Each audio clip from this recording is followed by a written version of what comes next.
Hello, I'm Ollie, and this is Criminolly, where I talk about crime, pulp, horror, that kind of thing. Today, slashers. I've got two fairly recent slasher novels to talk about.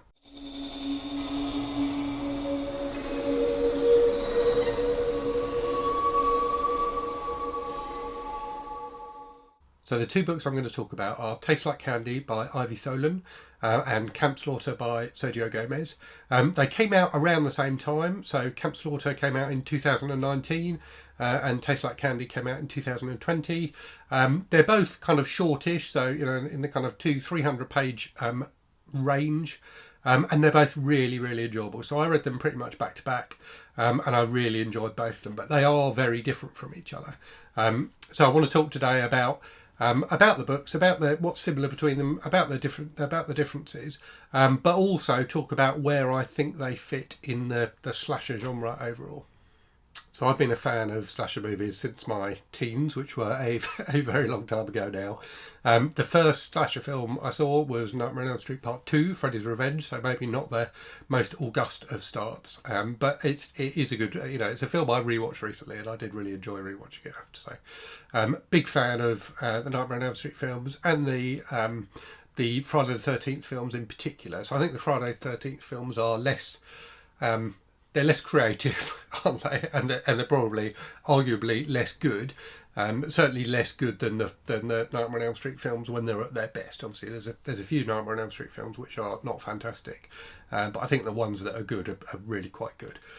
Whereas the Friday the 13th films are probably more of a kind of more even in terms of quality. Some are better than others. But overall, I would say not as good as Nightmare on Elm Street. But I prefer them as a series overall. There's just something about the innate cheesiness of the Friday the 13th films that really appeals to me. I think they're very kind of stripped down. They know exactly what they want to do. They don't try and be clever. They just give the audience what the audience wants. So I am a big fan of them. So I was trying to figure out how old Ivy Tholen and Sergio Gomez are, and I did a bit of googling, and I can't find anywhere how old they are. However, I'm going to go out on a limb, and based on their author photos, so here's Sergio Gomez, and here's Ivy Tholen. I think they're both quite young. I think they're both a lot younger than me. And I reckon they grew up, I think the slashers they grew up watching were the kind of late 90s boom of slashers that was kicked off by Scream. So all the movies that came after that reinvigorated public interest in the genre, and there are some fantastic films in that in that kind of renaissance, that slasher renaissance that happened in the late 90s, early 2000s. So I think those are probably the films they grew up watching, although I'm sure they've seen, the older films as well. And I think that comes across in both of these books, in that I think they are, they're quite smart about the genre. They're quite knowing about the genre. And it occurs to me, it kind of feels like we're in a third wave of the slasher genre now, in that there seem to be a lot of slasher books about at the moment. So you've had some big name ones like My Heart is a Chainsaw by Stephen Graham Jones, and Final Girl Support Group by Grady Hendrix. But there's also a lot of books like these two, which are kind of self-published or independently published. I read both of these on Kindle Unlimited. So there's a lot of slasher books at the moment. Less slasher movies at the moment, interestingly, although there have been some. So the remake of Candyman came out recently, and there's the Scream reboot which came out recently as well. Neither of which I've managed to see yet. But yeah, it seems to me that there's this wave of younger authors who grew up watching slashers, either the same ones I grew up watching, or the 90s, early 2000s boom, and are now writing books, based on their experiences and their love of the genre. And I think both of these two books fall into that, that group.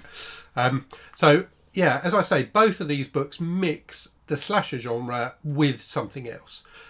So Tastes Like Candy is kind of an enjoyable high school novel about teen girls and the way they interact, and the kind of politics and friendships and things like that. Whereas Camp Slaughter at times feels a bit like a kind of crime novel, so it's definitely got crime elements to it.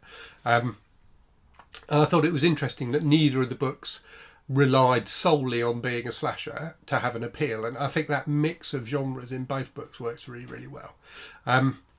So in terms of plots, so Tastes Like Candy is about some high school girls, as I say, who are about to go into the senior year, and there's a tradition at their high school where the outgoing senior class pick some of the girls who are going to become seniors and organise a scavenger hunt for them to go on. And normally it takes place around the school, but this year it's taking place in this kind of, I'm not sure if it's abandoned or if it's just closed because it's, you know, overnight or whatever, but this empty amusement park.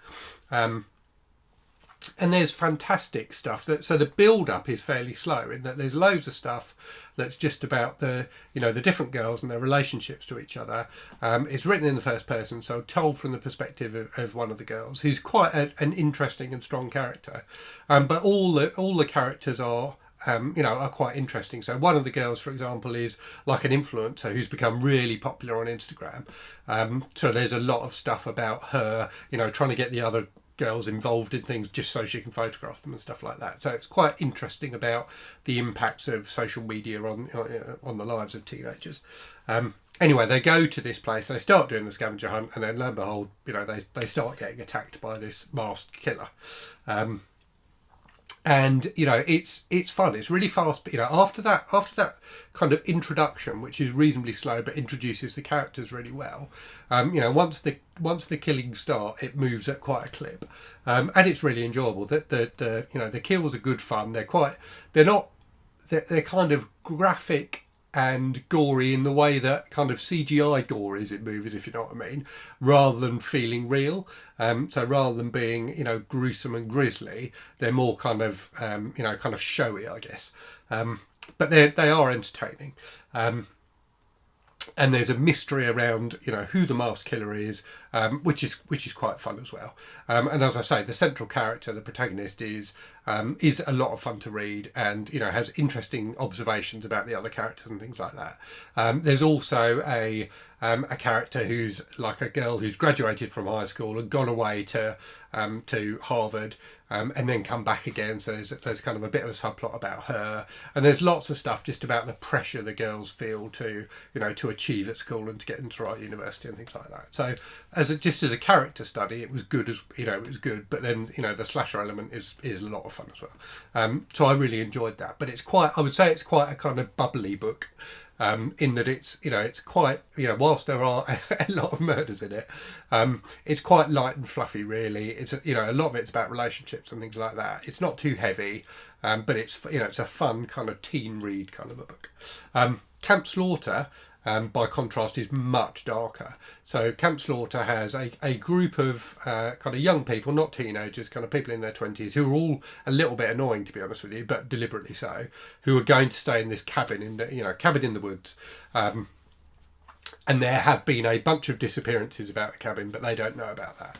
And you get to meet these other characters as well. So there's the guy, like the real estate agent who rents out the cabin, who kind of knows something's going on, but just wants to make money. And there's a guy who is investigating the disappearances. He's kind of like a YouTuber who does real crime sort of stuff, or true crime even. So that's, another set of characters are introduced, and all these characters kind of mash together in the plot. But there's also this character, Ignacio, who's the killer, and he's the killer right from the start, who's fantastic. So whereas in Tastes Like Candy, I think the narrator was the star of the show, in Camp Slaughter, it's definitely a killer. So Ignacio is a fantastic character. So he's a like really big hulking guy who's basically paid by these corrupt businessmen to commit the murders. But he's got this whole backstory about his relationship with his mother and things like that, which sounds, that sounds a bit corny for a serial killer movie. But actually it works really well, and it's quite moving. And that was one of the things that was interesting for me about this book. Whereas the killer in Tastes Like Candy, when you find out who it is, I didn't feel any sympathy for them at all. Ignacio, I did feel sympathy for, even though he does, commits a range of horrific murders and is a cannibal. And there's lots of scenes of him like cooking, preparing corpses to be eaten and stuff like that. but there's something about his character and his background that makes you not, certainly not forgive what he's done, but you do feel a certain amount of sympathy for him. He's a really, really good character. I didn't realise until researching for this video, but I've actually read another book by Sergio Gomez called The Chaos, which I read a few years ago, which was really good. It's about a father and son in a kind of dystopian future where there's all these monsters running around. That was really entertaining, but for me, Camp Slaughter was definitely a stronger book. There's something about the character of Ignacio and just the setting of it, and the fact there's all these kind of horrible people. Everyone in the book is slightly flawed in some way, and Ignacio, I think, is the most flawed. But I think because of the environment he's in and the fact that everyone else, all the other characters have their problems as well, you feel more sympathy for him than you might have done any otherwise. So I think it was a really cleverly put together book. So yeah, really, really enjoyed both of them. And in terms of, the kind of vibe, as I've said, Tastes Like Candy was quite a kind of bright and colourful book. And the cover, certainly gives that vibe. Camp Slaughter is much, much darker, much more gruesome, much more graphic. And it feels more like a kind of 70s slasher. So there's definitely an element of Jason in the character of Ignacio. The obsession with his mother, and his physical presence as well. But it's got that kind of grisly, nasty, rough edge to it. That feels like feels more like a kind of 70s slasher, like Texas Chainsaw Massacre or something like that. So two books that are very different from each other, but for me, I think both of them firmly fit into this third wave of slasher stories, which is definitely informed by the films in particular that have come before it. That's quite knowing, but plays around with the genre a different bit, a little bit, and tries different things with it. So yeah, I really, really enjoyed both, and recommend them to anyone out there who's a fan of slashers. So if you've read any of them, do let me know. I'd be really interested to hear as well what you thought about them. So we come to that time in the video where I pluck a random book from the shelves to talk about.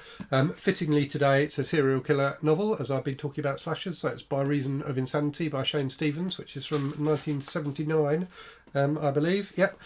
So I read this years and years ago. I'm trying to think when I read it. Probably in the mid 80s, like 87, 88, something like that. It's a long old book. It's 500 pages, but I remember it being absolutely fantastic, and I'm very much looking forward to reading it again, especially as I read Dead City by Shane Stevens a little while ago, which I did a review of for the channel, and that was fantastic. So that's a gangster novel, but yeah, really interested to see again what he does with the serial killer novel, because I don't remember that much about it, other than the fact I was very impressed with it. So yeah, as always, let me know if you've read this in the comments, and if you've got this far, leave the knife emoji in the comments. So as always, thanks very much for watching. Hope you found that interesting. Do let me know what your favourite slashers are, as well as if you've read any of the books I've talked about. And yeah, hope you're safe and well. Hope you're really good stuff, and I'll speak to you again very soon. Cheerio.